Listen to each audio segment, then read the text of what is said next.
West Jefferson is a town that really holds true to their values. And that's one of the things that we do here at Boondocks. The whole concept of Boondocks dropped into my head in '83, and as the years went on and I got into home brewing a little bit more seriously, that was actually the name of my home brew. We started off with a 10-gallon brewing system, and now we're brewing upwards of 150 gallons at a time. We do not distribute. Everything that we do for our locals. You have to come here in order to get it. The majority of our clientele will be our locals, so we want to make sure our menu caters to them directly. We typically change our menu quarterly. We try to involve as much of our local ingredients as we can. We've always been known for our chicken wings. We've got our dry rub wings.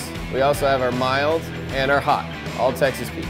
Now we're using the House Autry Texas Pete breader on our fish tacos. Those are extremely popular. Texas Pete is a part of me, and just growing up with it, the consistency of the product, it resonates with us. It resonates with our guests.